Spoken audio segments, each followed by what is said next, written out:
नमस्कार साथियों, एक बार फिर से स्वागत है आप सभी का अपने चैनल पे। और आज हम बात करेंगे एक ऐसे टॉपिक की जो बहुत ही छोटा है, मात्र 5 से 7 मिनट का है। लेकिन RS प्री के अंदर जो है, आप ये मान के चलिए कि यहाँ से जो है वो 1 नंबर का क्वेश्चन जरूर आएगा।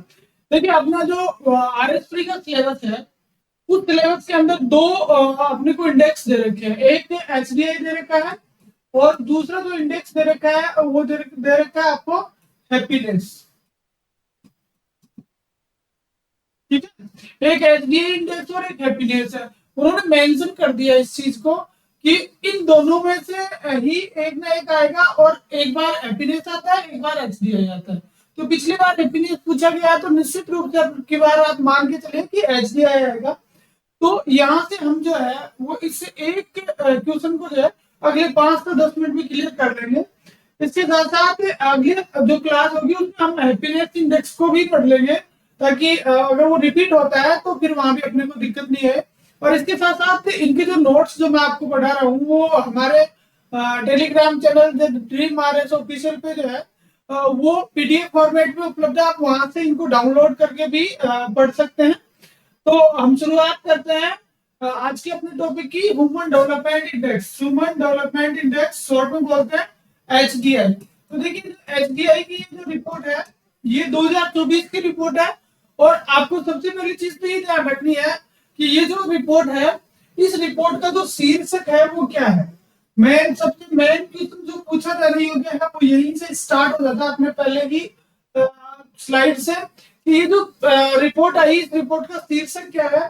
तो इसका शीर्षक है breaking the gridlock. Breaking the gridlock, बार बार रट के याद रखिए, breaking the gridlock remaining cooperation in a polarised world. तो remaining cooperation in a polarised world अगर याद नहीं भी रहता तो कोई दिक्कत बात नहीं, आपको याद रखना ब्रेकिंग द ग्रिडलॉक। ठीक है, ये इसका शीर्षक है। ये क्या है, इसका शीर्षक है भाई। ये जो रिपोर्ट जारी की गई है ना HDI इंडेक्स UNO के द्वारा, ठीक है, UNO के द्वारा ये जो रिपोर्ट जारी की गई, इस रिपोर्ट का शीर्षक भी उन्होंने दिया ब्रेकिंग द ग्रिडलॉक। ठीक है, नेक्स्ट में हम चलते हैं।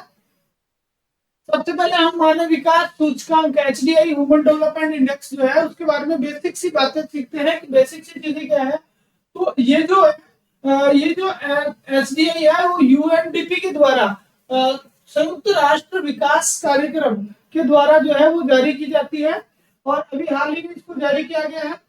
इसकी का जो शीर्षक है जिसकी हमने पहले बात कर ली है वो है breaking the gridlock reimagining cooperation in a polarised world. तो दो चीजें याद रखनी है कि ये जो है वो किसके द्वारा जारी की जा रही है, UNDP के द्वारा जारी की जा रही है। ठीक है, संयुक्त राष्ट्र विकास कार्यक्रम। पहला प्रश्न बहुत इंपॉर्टेंट है कि ये किसके द्वारा जारी की जाती है। तो UNDP संयुक्त राष्ट्र विकास कार्यक्रम के द्वारा जारी की जाती है।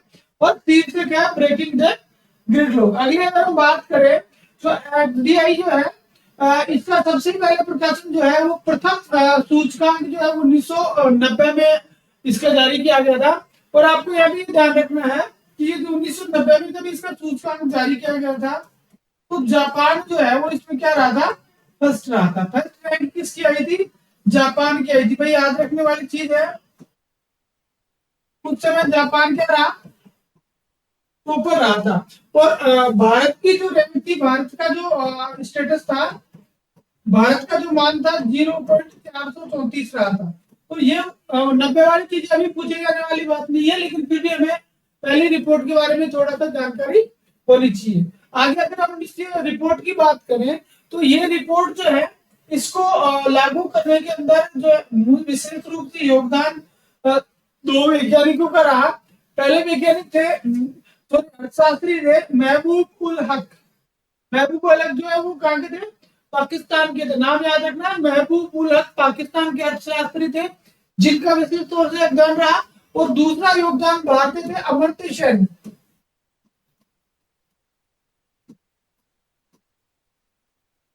तो याद रखना है कि दो आदमी इससे जुड़े हैं, दो अर्थशास्त्रियों ने इसमें इसके चालू करने में महत्वपूर्ण भूमिका निभाई थी 1990 में।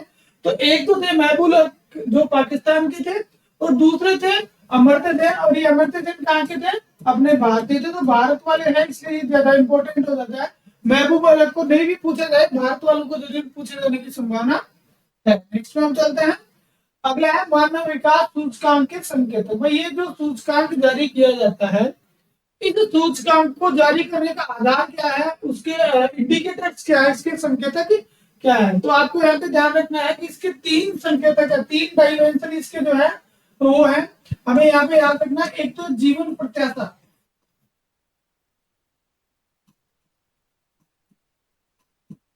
पहला तो कौन सा है, जीवन प्रत्याशा, और वो भी कब, जन्म के समय, ठीक है, जन्म के समय जीवन प्रत्याशा। दूसरा है शिक्षा, सॉरी ज्ञान लिख सकते हो आप, ठीक है। और ये जो ज्ञान वाला है इसको दो भागों में विभाजित किया जाता है। और तीसरा जो है डिसेंट स्टैंडर्डाइज ऑफ लिविंग, ठीक है, राष्ट्रीय आय, इसको आप कह सकते हो GNI। तो ये तीन इंडिकेटर्स इसके हैं, और इन तीन संकेतों के आधार पे जो है वो प्रत्येक अर्थव्यवस्था जितनी अभी जैसे इसमें देखें तो 193 जो कंट्रीज है, 193 अर्थव्यवस्थाओं का जो है वो आकलन ह्यूमन डेवलपमेंट इंडेक्स में किया गया है। तो उसके लिए बेस जो है वो ये तीन चीजें बनाई जाती है।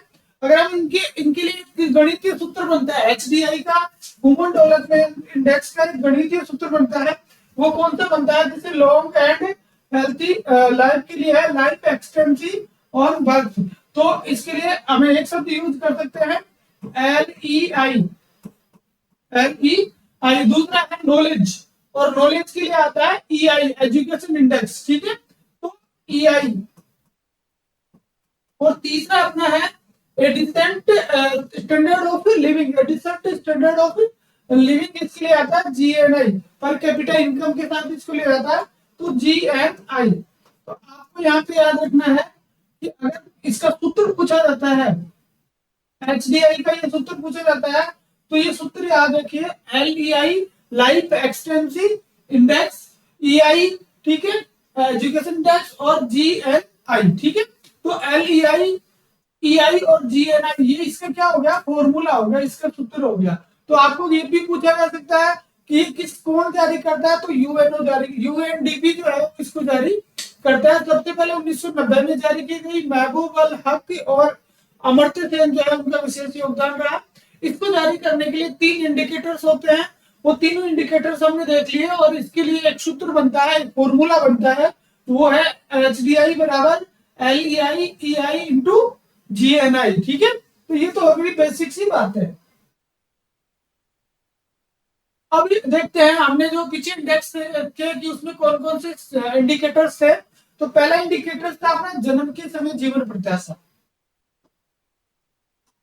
अब जन्म के समय जीवन प्रत्याशा, तो उसका मतलब क्या है कि एक नवजात शिशु के जीवित रहने की उम्मीद कितनी है, कि जब कोई बच्चा पैदा होता है तो वो उसके जीवित रहने की जो उम्मीद रहती है उसको कहते हैं लाइफ एक्सपेक्टेंसी एट बर्थ, जन्म के समय जीवन प्रत्याशा। जीवन प्रत्याशा लोगों की दीर्घायु और स्वस्थ जीवन का प्रतीक है। जीवन प्रत्याशा जो होती है वो क्या होती है कि लोग जो है वो दीर्घायु होंगे और स्वस्थ जीवन यापन करेंगे, इसका प्रतीक होती है। दूसरा है शिक्षा, शिक्षा वाले को आप विशेष तौर से ध्यान रखिए। देखिए शिक्षा वाला इंडिकेटर है, इसको टू पार्ट में डिवाइड किया गया है।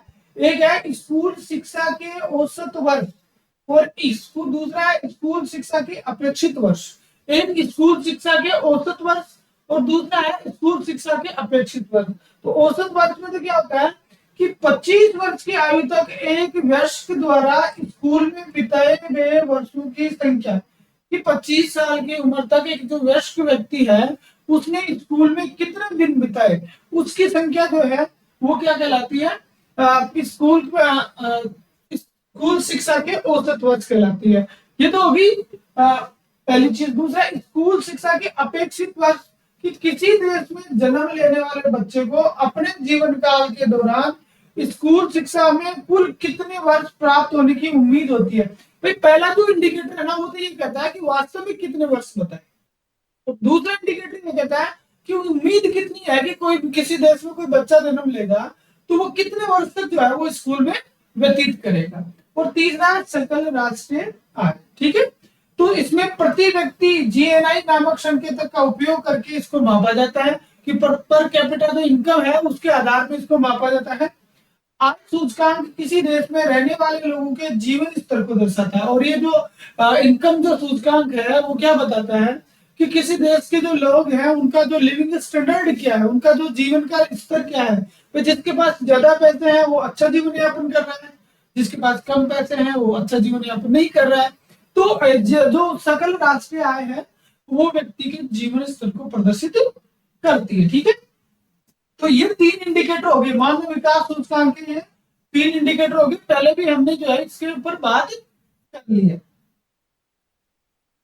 अगला है कि इसमें मेजर कैसे करते हैं। भाई ये जो रिपोर्ट आती है, तो इस रिपोर्ट के अंदर उसके मान को मेजरमेंट कैसे किया जाता है। तो इसमें प्रत्येक जो अर्थव्यवस्था है इसको 0 से लेकर 1 के बीच में मान किया दिया जाता है।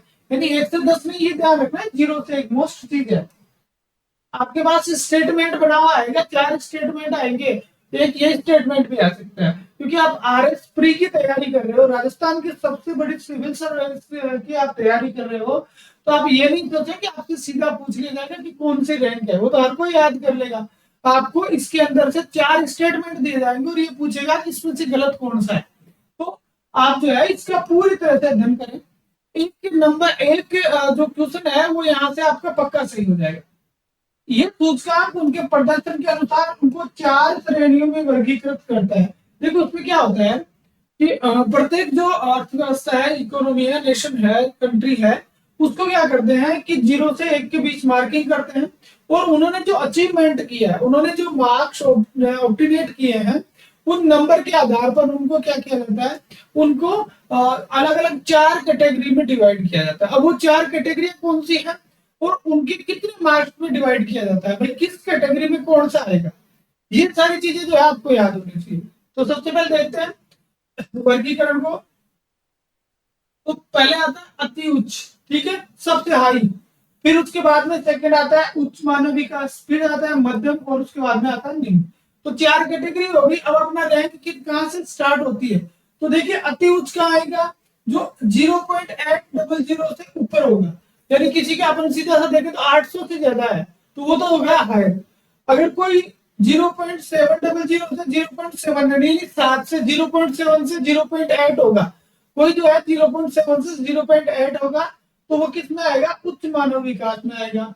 और अगर मध्यम मानव विकास की बात करें तो कोई 0.550 से 0.699 यानी 0.550 से 0.699 यानी 5.5 से 7 के बीच में कोई आ रहा है, 5.5 से 7 के बीच में कोई आ रहा है, पॉइंट 5.5 से 7 के बीच में, तो आ गया मध्यम मानव विकास। ये सबसे मोस्ट इंपॉर्टेंट है। अब क्यों इंपॉर्टेंट है उसका कारण मैं बता देता हूँ कि अपना जो भारत है, इस रिपोर्ट में भारत की जो रैंक रही है ना, वो इस श्रेणी में रही है। आगे हम बात करेंगे भारत कहाँ रहा, क्या स्थिति रही है। तो भारत की 134 रैंक रही है और ये भारत जो है वो इस श्रेणी में रहा है, किसमें, मध्यम मानव विकास की श्रेणी में रहा है। ठीक है, तो ये आपने ज्यादा इंपॉर्टेंट हो जाती है। फिर निम्न मानव विकास किसको कहेंगे कि 5.5 से कम, 0.550 से जिसके कम नंबर आ रहे हैं ना, वो क्या रहेगा उसमें, वो निम्नतम श्रेणी में रहेगा और उसे कहा जाएगा निम्न मानव विकास। के वहां का मानव विकास जो है वो बिल्कुल भी क्या है, निम्न स्तर का है, उसमें सुधार की अति आवश्यकता है। तो ये 4 प्रकार से वर्गीकृत कर दिया। अब देखते हैं 2024 की रिपोर्ट को। अब बेसिक सी चीजें हमने देख ली, इस रिपोर्ट में क्या है क्या नहीं है, सारी बातें हो गई। अब हम देखेंगे 2024 की रिपोर्ट में क्या है। तो 2024 की रिपोर्ट को देखें, बार बार आ रहा है breaking the grid law, breaking the grid law, breaking the grid law. क्यों आ रहा है, क्योंकि ये इसका क्या है, शीर्षक। आपने शीर्षक याद नहीं किया, आपकी रिपोर्ट पढ़ना अधूरी है। ठीक है, और मैंने आपको जैसे पहले भी बता दिया भाई, ये इसकी पीडीएफ जो है इसकी भी, और इसके साथ साथ इसके जो नोट्स हैं वो भी पीडीएफ फॉर्मेट में आपको टेलीग्राम ग्रुप में उपलब्ध है। तो आप हमारा जो चैनल है जिसका नाम है द ड्रीम RS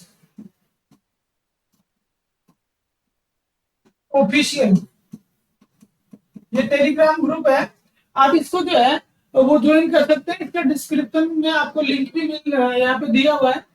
तो इसलिए ये जो रिपोर्ट है 2022 के आंकड़ों का प्रयोग किया गया, ये भी एक स्टेटमेंट बन सकता है। इस रिपोर्ट के अंदर जो है वो किसका प्रयोग किया गया, आंकड़े कब के लिए गए हैं, तो 2022 के डेटा को इसमें यूज किया गया। और इस रिपोर्ट में 193 देशों के प्रदर्शन को प्रस्तुत किया गया और टोटल कितने देशों को इसमें शामिल किया गया, तो 193 देशों को इसके अंदर शामिल किया गया। याद रखने वाली चीज, एक इनका शीर्षक क्या है, एक दूसरी चीज ये 22 के आंकड़े लिए है, और तीसरी चीज 193 जो है वो कंट्रीज है, इनको इस उन्होंने क्या किया है, इसमें शामिल किया है। अब क्वेश्चन का जो पूछने का जो मेन तरीका है ना आरएस प्री में, कि किस हिसाब से पूछा जाता है, आरपीएससी और यूपीएससी कैसे पूछती है, और अन्य परीक्षाओं में भी जैसे करंट अफेयर पूछ लेते हैं, तो वो ये या तो टॉप 5 कंट्री पूछेंगे, या लोएस्ट 5 कंट्री पूछेंगे, या फिर क्या पूछेंगे, भारत की स्थिति पूछेंगे। तो सबसे पहले हम टॉप 5 को देख लेते हैं। तो टॉप 5 कंट्री की अगर हम बात करें, तो देखिए यहाँ से ये टॉप 5 कंट्री है, तो वो सबसे ऊपर रही है। वहां की कंट्री कौन कौन सी है, शायद दिखाई कम दे रहा होगा, तो मैं यहाँ लिख देता हूँ, स्विट्जरलैंड।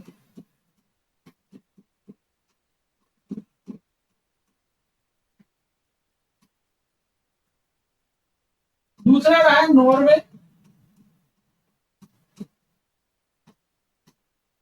तीसरी रैंक रही है आइसलैंड।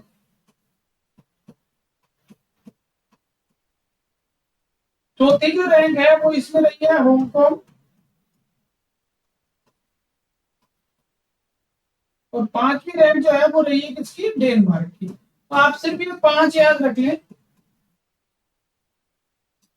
जो स्विट्जरलैंड, नॉर्वे, आइसलैंड, हांगकांग और डेनमार्क, 5 जो कंट्रीज है वो टॉप 5 में रहे, उनके नाम आपको याद रखने हैं। देखिए स्विट्जरलैंड, नॉर्वे, आइसलैंड, हांगकांग और डेनमार्क। सबसे इंटरेस्टिंग बात क्या है कि स्विट्जरलैंड जो टॉप रहा है, इसकी जो एचडीआई का जो मान है वो सॉरी 0.967 रहा है।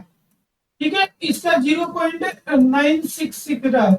यानी इनका जो एसबीआई इंडेक्स है ना, एसबीआई का जो मान है ना वो बहुत ज्यादा है भाई, एक से थोड़ा सा ही तो कम है।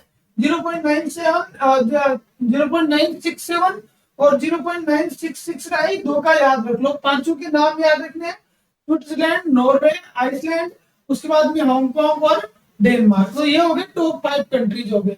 उसके बाद में हम आगे चलते हैं, लोएस्ट 5 कंट्री में आ जाते हैं। भाई सबसे तो देखो प्रहार किस पे होता है, कोई भी आप जैसे सरकारी नौकरी में जा रहे हैं, आप आगे बनने की तैयारी कर रहे हैं, तो वहां किसको पूछेंगे, या तो टॉप पर होगा उसको पूछेंगे। उसको क्यों पूछेंगे भाई, छोटे वालों को ट्रेनिंग दे दे, छोटे वालों को पढ़ाना है, तुझे बताना है कि किस तरह से तूने ये गोल जो है वो अचीव किया है। या फिर किसको पूछेंगे, सबसे नीचे वालों को पकड़ेंगे। वो क्यों पकड़ेंगे, उनको पनिशमेंट देने के लिए पकड़ेंगे। तो यहाँ पे यह है कि जो लोएस्ट 5 कंट्री है वो कौन से, वो भी आपको याद रहना चाहिए। तो मुख्य रूप से अगर देखा जाए तो लोएस्ट कंट्री के अंदर जो है वो मेनली ये जो अफ्रीका महाद्वीप जो है, अफ्रीका महाद्वीप के जो देश हैं वो इसमें शामिल है। मैं यहाँ नाम लिख देता हूँ। सबसे पहले नंबर पे आप लिखिए सोमालिया। सबसे डाउन रैंक में ये किसकी, सोमालिया की। फिर दक्षिणी सूडान, ठीक है। फिर तीसरे नंबर पे आपका है ये मध्य अफ्रीकी गणराज्य, मध्य अफ्रीकी गणराज्य। और चौथे नंबर पे है नाइजर, और पांचवें नंबर पे रहा आपका चाड। ठीक है, सोमालिया, दक्षिणी सूडान, मध्य अफ्रीकी गणराज्य, नाइजर और चाड। सोमालिया,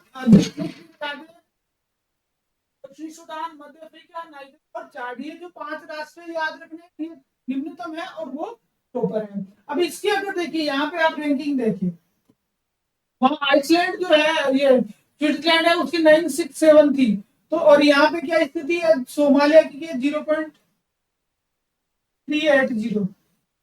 ठीक है, इसकी 0.381, मतलब वहां कितनी आ रही है, 0.967, 0.966 आ रही है। यहाँ पे आ रही है 0.380, 0.381 आ रही है। तो जो विश्व के जो राष्ट्र हैं उनके बीच में कितना गैप है, मानव का जो स्टैंडर्ड है उसके अनुसार, और मानव जो विकास है उसमें कितना गैप है, बस इसी गैप का पता लगाने के लिए ये रिपोर्ट बनाई जाती है। ये बताती है कि आदमी जो है, इंसान जो है, उसका लिविंग स्टैंडर्ड किस देश में अच्छा है और किस देश में उसका कमजोर है। तो आपको फिलहाल याद रखना यही है कि 5 टॉप याद रख लो और 5 लोएस्ट याद रख लो। टॉप में हमने बात कर ली कौन कौन से राष्ट्र, स्विट्जरलैंड, नॉर्वे, आइसलैंड, हांगकांग और Denmark. Switzerland, Norway, Iceland, Hong Kong और डेनमार्क। और जो लोएस्ट है, लोएस्ट में सोमालिया, सूडान, मध्य अफ्रीकी गणराज्य और नाइजर और चार्ड जो है उसमें शामिल है। 10 लोगों के नाम याद रखने ही पड़ेंगे, दूसरा कोई ऑप्शन अपने पास भी नहीं है। आरएस बनना है तो पढ़ाई करनी ही पड़ेगी, क्योंकि सफलता का कोई शॉर्टकट नहीं होता, उसके लिए आपको मेहनत करना ही पड़ेगा। दूसरा है मानव विकास सूचकांक 2024 में भारत। अब देखिए यहाँ से हम शुरू हो गए भारत पे। अगला क्वेश्चन किससे पूछा जाएगा? भारत से पूछा जा सकता है कि भारत की क्या स्थिति रही। तो भारत की स्थिति की अगर हम बात करें तो 2022 में भारत का जो मान था वो 0.633 था। 0.633 था, ठीक है। 2024 में भारत का 0.644 हो गया। कितना है आपको याद रखना? 0.644 हो गया, 0.644 हो गया, ठीक है।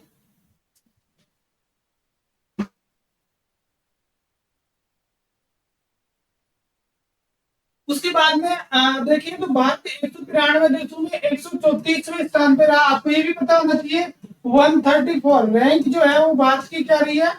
134 रैंक रही है भारत की। ये भी आपको विशेष तौर से याद रखना है। मान कितना रहा? 0.644 और रैंक रही 134। मैंने आपको स्टार्ट में बता दिया था कि भारत का रहा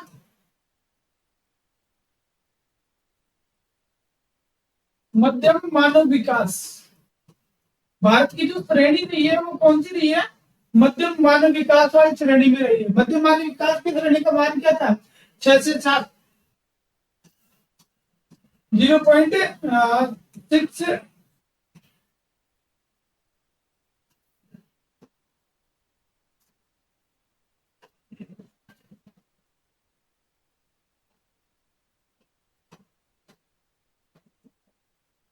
0.6 से लेकर 0.699 तक जो है वो रैंक रही है। मध्यम मानव विकास की श्रेणी में भारत यहाँ पे रहा है। तो ये विशेष तौर से आपको ध्यान रखना है। एसडीए इंडेक्स में अगर हम बात करें तो 3 इंडेक्सों की हमने बात करी थी। पहला था जीवन प्रत्याशा। तो भारत की जो जीवन प्रत्याशा है वो 67.2 थी 2022 में, वो बढ़ के होगी 67.7। आपको ये डेटा याद रखना है कि जीवन प्रत्याशा जो है वो कितनी हो गई? 67.7, 7.7। स्कूल शिक्षा के अपेक्षित वर्ष 25 वर्ष की आयु तक हमने पहले पढ़ा है, तो वो हो गया ना 12.6। अपेक्षित वर्ष कितने पहुंच गए? 12.6 तक पहुंच गए। और औसत वर्ष की अगर हम बात करें तो 6.57। कितने हो गए? 6.57। देखिए जीवन प्रत्याशा 67.7 में होगी। स्कूल शिक्षा के अपेक्षित वर्ष 12.6 हो गए, औसत वर्ष 6.57 हो गए। ये तीनों डेटा तो याद रखने हैं, क्योंकि मोस्ट इंपोर्टेंट है, मान के चलो। और इसके साथ साथ जो जीएनआई है, प्रति व्यक्ति इनकम जो थी वो बढ़ के राजस्थान इसकी सॉरी भारत की हो गई है $6951, यानी 5.75 लाख। भारत की जो जीएनआई है, इनकम जो है वो कितनी हो गई है? 5.75 लाख हो गई। तो इस तरह से ये जो चारों जो इंडेक्स है अपने जो एसडीए इंडेक्स के जो इंडिकेटर्स हैं, उन इंडिकेटर्स को तो हमें याद रखना ही पड़ेगा। उसके अलावा उसका कोई दूसरा ऑप्शन नहीं है। 1990 में भारत का एसडीआई मान जो है 0.434 था। इस पे हम पहले भी डिस्कस कर चुके हैं। तो आपको मेनली याद रखना है कि भारत की जो रैंक रही है 134 रही है। 0.644 जो है तो वो मार्क्स जो है उसने भारत ने ऑब्टेनेट किए थे, भारत को प्राप्त हुए हैं। और भारत ने मध्यम मानव विकास सूचकांक वाली जो कैटेगरी है, 3 नंबर जो कैटेगरी है, उस कैटेगरी में भारत ने अपना स्थान बनाया है। ठीक है, आगे हम चलते हैं पड़ोसी देशों की। देखिए एक होता क्या अक्सर ये मानव स्वभाव है कि अपने कुछ हो उससे पहले हम पड़ोसी के देखते हैं कि उसके कुछ हुआ नहीं हुआ, उसकी क्या स्थिति है। ठीक है, अब वो दोनों की अलग अलग व्यक्ति वाइज सोच होती है। कोई ये सोचता है कि यार उसके होना नहीं चाहिए, कोई ये कहता है कि उसके होना चाहिए। तो हमें ये भी यहाँ ये देखना पड़ेगा कि अगला क्वेश्चन ये पूछ सकते हैं कि भाई तुम तो ठीक हो, तुम्हारी तो 134वीं रैंक आ गई, लेकिन पड़ोसियों की क्या हाल है, उनके भी तो पता करो। भाई तुम वैसे ही खुश हो रहे हो कि यार मेरे 134 आ गई, तो तुम्हारे 134 आ गई, तुम्हारे पड़ोसी की 100 रैंक आ गई, या आपसे अच्छी रैंक आ गई, तो फिर तो आपकी जो है वो खुशी तो काफूर होगी ना। तो चाइना की अगर हम बात करें तो चाइना की 75 रैंक, चाइना की रैंक कौन सी रही, 75 रैंक रही है। उसके बाद में भूटान की 125 रैंक रही है। नेपाल की अगर हम बात करें तो 146 रैंक रही है नेपाल की। तो चाइना की 75, भूटान 125 और नेपाल जो है वो 146 रैंक रही है। नीचे अगर हम आते हैं बांग्लादेश में, तो 129 रैंक रही है। बांग्लादेश के हालात आपको पता है फिलहाल क्या स्थिति है, क्योंकि इसने 2022 के डेटा का यूज किया है, तो वर्तमान स्थिति का जो वहां पे है ना, वो स्थिति क्या है और क्या नहीं है उसका असर इस पे नहीं पड़ा है, क्योंकि हमने शुरू में ही बात की कि इसमें किस डेटा का यूज किया गया है, 2022 के डेटा का यूज किया गया। अगर श्रीलंका की बात करें तो 78 रैंक, वेरी गुड, बहुत अच्छी रैंक श्रीलंका ने प्राप्त करी है। और उसके बाद में पाकिस्तान जो है वो तो आपको पता ही है कि पाकिस्तान तो हमेशा ही अंतिम सिरे में बैठते हैं साहब। तो 164 जो रैंक जो है वो पाकिस्तान को मिली है। तो इस तरह से भारत के जो पड़ोसी है उनकी ये यहाँ पे स्थिति रही है। तो ये थी अपनी रिपोर्ट। और जाते जाते एक बार फिर से ये जो मैंने हाईलाइट किया उस पर गौर करें, सब्सक्राइब करें द ड्रीम आरएस चैनल को और यूट्यूब पे, और साथ साथ हमारे टेलीग्राम चैनल को ज्वाइन कर लें, ताकि वहां से आपको पीडीएफ और अन्य जो स्टडी मटेरियल जो है वो निःशुल्क प्राप्त हो सके। अगली जो वीडियो है उसमें हम एक और रिपोर्ट के साथ उपस्थित होंगे। Thank you very much.